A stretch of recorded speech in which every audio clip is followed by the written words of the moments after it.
ನಮಸ್ತೆ ಸ್ನೇಹಿತರೆ, ಆರೋಗ್ಯದ ಅಡುಗೆಗೆ ನಿಮ್ಮೆಲ್ಲರಿಗೂ ಸ್ವಾಗತ. ಬನ್ನಿ, ಅವರೆಕಾಳು ಸೀಸನ್ ಬರ್ತಾ ಇದೆ. ಈ ಸೀಸನಲ್ಲಿ ಈ ತಿಂಡಿನ ಮಾಡಲೇಬೇಕು. ತುಂಬಾ ಚೆನ್ನಾಗಿರುತ್ತೆ. ಒಂದು ಸರಿ ನೀವು ಮಾಡ್ಕೊಂಡು ತಿಂದರೆ ಪದೇ ಪದೇ ಮಾಡ್ತೀರಾ.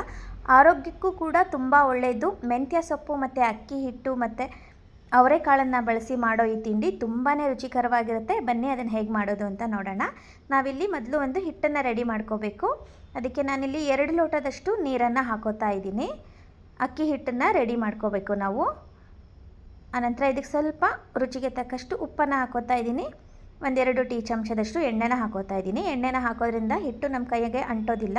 ಇದು ಇವಾಗ ನೀರು ಕುದೀತಾ ಇದೆ. ನೀರು ಕುದಿಯುವಾಗ ನಾವು ಇಲ್ಲಿ 2 ಲೋಟದಷ್ಟು ಹಿಟ್ಟನ್ನು ಹಾಕೋತಾ ಇದ್ದೀನಿ. 2 ಲೋಟದಷ್ಟು ನೀರು ತೊಗೊಂಡಿದ್ದೀನಲ್ಲ, 2 ಲೋಟದಷ್ಟು ಹಿಟ್ಟನ್ನು ಹಾಕೋತಾ ಇದ್ದೀನಿ. ನಾನಿಲ್ಲಿ ಒಂದು 6 ಜನ ತಿನ್ನೋ ಅಷ್ಟು ಮಾಡ್ತಾ ಇದ್ದೀನಿ. ಅಷ್ಟಕ್ಕೆ ಇಷ್ಟು ಹಿಟ್ಟು ಬೇಕಾಗುತ್ತೆ.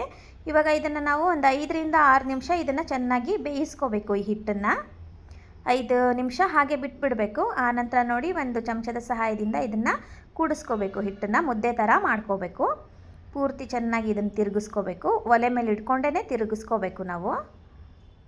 ಈ ಹಿಟ್ಟು ಚೆನ್ನಾಗಿ ಬೇಯಬೇಕು ಒಟ್ಟಿನಲ್ಲಿ. ನೋಡಿ, ಆಗಿದೆ. ಇವಾಗ ಪೂರ್ತಿ ಚೆನ್ನಾಗಿ ಬೆಂದಿದೆ. ಇದನ್ನು ಇವಾಗ ಸ್ಟವನ್ನು ಆಫ್ ಮಾಡ್ಕೊಂಬಿಡೋಣ. ಪೂರ್ತಿಯಾಗಿ ಇದನ್ನು ಕಲಿಸ್ಕೊಂಬಿಡಿ. ಇದನ್ನು ನಾನಿವಾಗ ಒಂದು ದೊಡ್ಡ ಪರಾತಕ್ಕೆ ಬಗ್ಗಿಸ್ಕೊತಾ ಇದ್ದೀನಿ. ಪೂರ್ತಿಯಾಗಿ ಒಂದೇ ಸರಿ ಹಾಕ್ಕೊಂಬಿಡ್ತಾ ಇದ್ದೀನಿ. ಇದು ಸ್ವಲ್ಪ ಬೆಚ್ಚಗಿದ್ದಾಗೇ ನಾದ್ಕೊಂಡ್ರೆ ನಮಗೆ ಚೆನ್ನಾಗಿ ನಾದಕ್ಕೆ ಬರುತ್ತೆ. ಸ್ವಲ್ಪ ಕೈನ ತಣ್ಣೀರು ಹಾಕ್ಕೊಂಡು ನಾದ್ಕೋಬೇಕು. ಚೆನ್ನಾಗಿ ನಾದ್ಕೋಬೇಕು. ಇದು ಮೆತ್ತಗೆ ರೊಟ್ಟಿ ಹಿಟ್ಟಿನ ಹದಕ್ಕೆ ಇದನ್ನು ನಾವು ಚೆನ್ನಾಗಿ ನಾದ್ಕೋಬೇಕು. ಸ್ವಲ್ಪ ರೊಟ್ಟಿ ಮಾಡೋದಕ್ಕಿಂತನೂ ಇನ್ನೂ ಸ್ವಲ್ಪ ನಯಸ್ಸಾದರೆ ಚೆನ್ನಾಗಿರುತ್ತೆ. ಇದಕ್ಕೆ ಸ್ವಲ್ಪ ನಾನಿನ್ನೂ ಒಣ ಹಿಟ್ಟನ್ನು ಹಾಕ್ತಾಯಿದ್ದೀನಿ. ನೋಡಿಕೊಂಡು ಹಾಕ್ಕೊಳ್ಳಿ. ಹಿಡಿಸಿದ್ರೆ ಹಾಕ್ಕೊಳ್ಳಿ, ಇಲ್ಲಾಂದರೆ ಅದೇ ಸಾಕಾಗುತ್ತೆ. ಇವಾಗ ಪೂರ್ತಿ ಇದನ್ನು ತಣ್ಣೀರು ಹಾಕಿ ನಾದಿದ್ದೀನಿ. ನೋಡಿ, ಇಷ್ಟು ಸಾಫ್ಟಾಗಿ ಬರಬೇಕು ನಮಗೆ. ಅಕ್ಕಿ ರೊಟ್ಟಿ ಮಾಡೋದಕ್ಕೆ ಹೇಗೆ ನಾದ್ಕೋತೀವೋ ಹಾಗೇ ಅದಕ್ಕಿಂತ ಸ್ವಲ್ಪ ಸಾಫ್ಟ್ ಆಗಬೇಕು. ಆನಂತರ ಈ ಥರ ಚಿಕ್ಕ ಉಂಡೆಗಳನ್ನು ಸ್ವಲ್ಪ ತೊಗೋಬೇಕು ನಾವು. ಈ ಥರ ತುದಿನ ಈ ಥರ ಶೇಪ್ ತೊಗೋಬೇಕು. ಆನಂತರ ಇದನ್ನು ಇವಾಗ ಚಕ್ಕೋಲೆ ಮಾಡೋದಕ್ಕೆ ರೆಡಿ ಮಾಡೋಣ ಬನ್ನಿ. ಒಂದು ಕೈಯಲ್ಲಿ ಈ ಥರ ಇಟ್ಕೊಂಡು ಇನ್ನೊಂದು ಕೈನ ನಾವು ತಣ್ಣೀರಲ್ಲಿ ಹೆಚ್ಕೊಂಡು ಅದನ್ನು ನೋಡಿ ಈ ಥರ ಚಿಕ್ಕದಾಗಿ ಉಂಡೆ ಥರ ಮಾಡಿ ಮಧ್ಯದಲ್ಲಿ ಪ್ರೆಸ್ ಮಾಡಬೇಕು.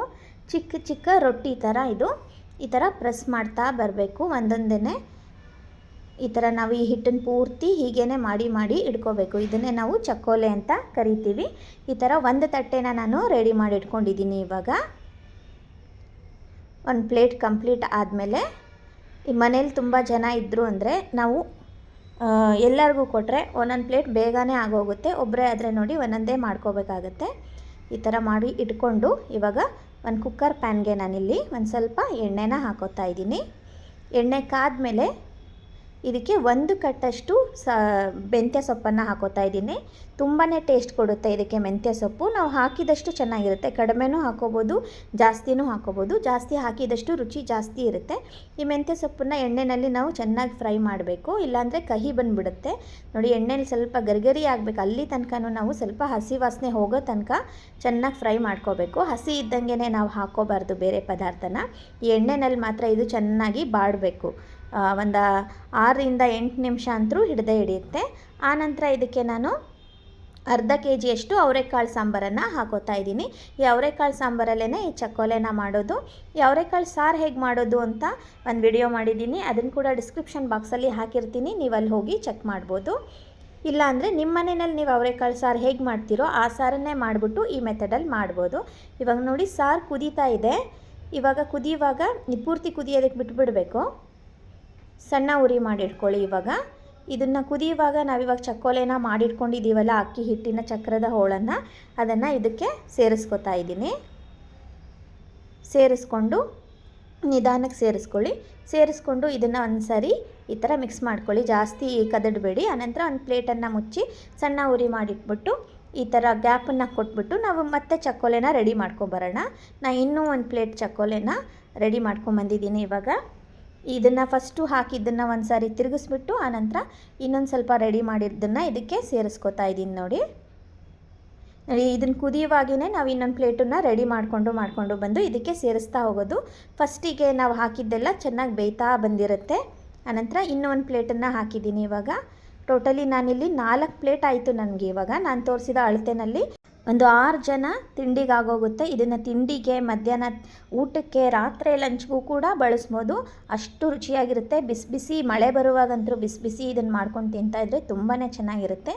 ಇವಾಗ 4ನೇ ಟ್ರಿಪ್ ಕೂಡ ನಾನು ಹಾಕಿದ್ದೀನಿ ನೋಡಿ. ಇವಾಗ ಇಷ್ಟು ರಸ ಇರಬೇಕು. ಇದನ್ನು ನಾವು ಕೊನೆಯಲ್ಲಿ ಹಾಕುವಾಗ ಇಷ್ಟು ರಸ ಇರಬೇಕು.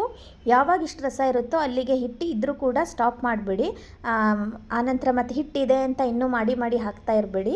ಹಾಕಿದರೆ ಅದು ತುಂಬ ಒಣ ಆಗಿಬಿಡುತ್ತೆ. ಇವಾಗ ಇಷ್ಟು ರಸ ಇದೆ ನೋಡಿ. ಇಲ್ಲಿಗೆ ನನ್ನ ಹಿಟ್ಟು ಕೂಡ ಮುಗೀತು. ಇವಾಗ ಒಂದೇ ಒಂದು ವಿಷಲ್ನ ನಾನು ಕೂಗಿಸ್ಕೊತಾ ಇದ್ದೀನಿ. ವಿಷಲ್ ಹಾಕೋದು ಬೇಡ ಅಂದರೆ ಇದನ್ನು ಪೂರ್ತಿ ಮುಚ್ಚಿಟ್ಟು ಒಂದು 10 ನಿಮಿಷ ಬೇಯಿಸಿದ್ರೆ ಸಾಕು, ಎಲ್ಲ ಚೆನ್ನಾಗಿ ಬೆಂದೋಗಿರುತ್ತೆ. ನಾನಿಲ್ಲಿ ಒಂದು ವಿಷಲ್ನ ಕೂಗಿಸ್ಕೊಂಡಿದ್ದೀನಿ ನೋಡಿ. ವಿಷಲ್ ತಣ್ಣಗಾದ್ಮೇಲೆ ತೆಗೆದು ನೋಡ್ತಾ ಇದ್ದೀನಿ. ಚಕ್ಕೋಲೆ ನಮ್ಗೆ ಇವಾಗ ರೆಡಿ ಆಯಿತು. ಅಂಟೋದಿಲ್ಲ ಕೂಡ, ಇದು ತುಂಬ ಚೆನ್ನಾಗಿ ಬೆಂದಿರುತ್ತೆ. ಇದು 2 ಸಾರಿ ಬೆಂದಿರುತ್ತೆ ಹಿಟ್ಟು. ನಮಗೆ ಮೊದಲೇ ಒಂದು ಸಾರಿ ಬೇಯಿಸ್ಕೊಂಡಿದ್ದೀವಿ, ಆನಂತರ ಈ ಇದರಲ್ಲಿ ಸಾರಲ್ಲಿ ಕೂಡ ಬೇಯಿಸ್ಕೊಂಡಿದ್ದೀವಿ. ತುಂಬಾ ರುಚಿಯಾಗಿರುತ್ತೆ. ಇದಕ್ಕೆ ನಾವು ಸ್ವಲ್ಪ ತುಪ್ಪನ ಬಿಸಿ ಬಿಸಿ ಇದ್ದಾಗ ತುಪ್ಪ ಹಾಕ್ಕೊಂಡು ತಿಂತಾಯಿದ್ರೆ ಅದ್ಭುತ ರುಚಿ ಇರುತ್ತೆ ಈ ಅವರೆಕಾಳು ಚಕ್ಕೋಲೆ. ನೀವು ಈ ವಿಧಾನದಲ್ಲಿ ಒಂದು ಸಾರಿ ಪ್ರಯತ್ನ ಮಾಡಿ ರುಚಿ ಹೇಗೆ ಬಂತು ಅಂತ ಕಮೆಂಟ್ಸ್ ಮಾಡಿ ಹೇಳೋದನ್ನು ಮಾತ್ರ ಮರಿಬೇಡಿ. ಇದೇ ಥರದ ಆರೋಗ್ಯಕರ ಅಡುಗೆಗಳಿಗಾಗಿ ನನ್ನ ಚಾನಲನ್ನು ಸಬ್ಸ್ಕ್ರೈಬ್ ಮಾಡಿ. ಮತ್ತೆ ಇನ್ನೊಂದು ಆರೋಗ್ಯದ ಅಡುಗೆಯೊಂದಿಗೆ ನಿಮ್ಮನ್ನೆಲ್ಲ ಭೇಟಿ ಆಗ್ತೀನಿ. ಅಲ್ಲಿವರೆಗೂ ನಮಸ್ಕಾರ. ಈ ವಿಡಿಯೋ ನೋಡಿದ್ದಕ್ಕಾಗಿ ನಿಮ್ಮೆಲ್ಲರಿಗೂ ಧನ್ಯವಾದಗಳು.